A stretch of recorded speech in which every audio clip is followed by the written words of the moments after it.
మాట్లాడదాం. రాజు గారు నమస్కారం. గుడ్ ఈవినింగ్ వికే గారు.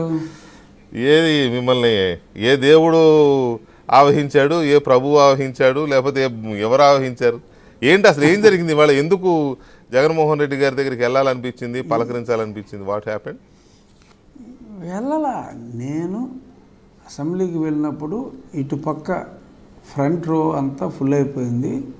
ఇటుపక్క ప్రతిపక్షాలు కూర్చునే దగ్గరే నా మిత్రులు పెద్దలు కామినేని శ్రీనివాస్ గారు కూర్చున్నారు.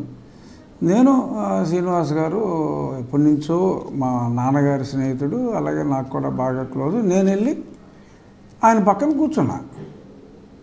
ఆయన పక్కన కూర్చున్నప్పుడు అటుగా మరి అక్కడి నుంచే జగన్మోహన్ రెడ్డి గారు రావటం, వచ్చినప్పుడు నేను తరచూ మన డిబేట్లో కూడా గతంలో మనం మాట్లాడుకున్నాం. వెంకటకృష్ణ గారు హౌస్కి రానంటాం, సభకి సమావేశాలకి నేను రాను, నాకు ఆ పదవి ఇస్తేనే వస్తాను, లేకపోతే రాను అన్నట్టుగా మనం చాలాసార్లు అన్నప్పుడు కూడా ఇప్పుడు ప్రతిపక్షం అన్నది హౌస్కి రావాలి అని నేను కూడా చాలాసార్లు డిమాండ్ చేయడం జరిగింది. మీడియా ద్వారా డిమాండ్ చేసాం. సరే, నేను నా హత్యా ప్రయత్నం అవన్నీ పచ్చి నిజాలు, దానికి ఏదో ఎఫ్ఐఆర్ అయింది, ఆ కేసును కూడా ముందు తొందరగా సిట్ చేయండి, పరిష్కరించాలి అని చెప్పి నేను ముఖ్యమంత్రి గారిని అభ్యర్థించడం, ఈరోజు కూడా అభ్యర్థించాలి, స్పీడప్ చేయాలని.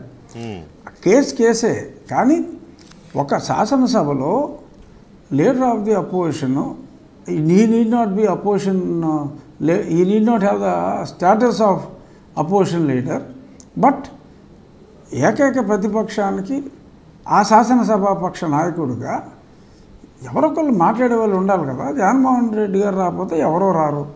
అరే, అసలు ఈ ఒక్క ప్రతిపక్షం కూడా అసలు మాట్లాడటానికి లేకుండా ఆ సభలాగా ఉండదు, అంటే చర్చ ఉండదు, పొగడ్తలే ఉంటాయి. సో నేను ఏదైతే మీడియాలో అన్నానో, అనుకోకుండా కామినేని శ్రీనివాస్ గారి పక్కన సీటు ఖాళీగా ఉంటాం, బహుశా సుజనా చౌదరి గారి కోసం ఎవరి కోసం ఆయన ఖాళీగా పెట్టి కూర్చున్నట్టున్నాడు. నేను వెళ్ళి కూర్చున్నా.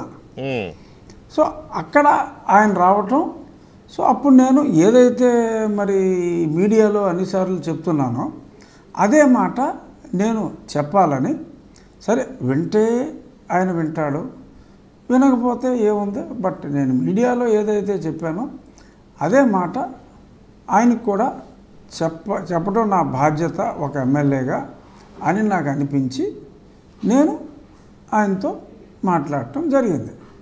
నేను చెప్పింది ఒకటే, ఏం మాట్లాడారు అంటే అది తర్వాత మాట్లాడదాం, ఏం మాట్లాడారని తర్వాత మాట్లాడదాం.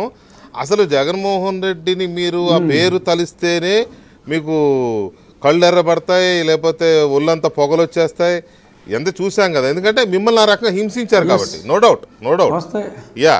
అలాంటిది అసలు ఆయనని మాట్లాడాలని, ఎదురుపడాలని మీకు ఎలా అనిపించింది అసలు? ఫస్ట్ అది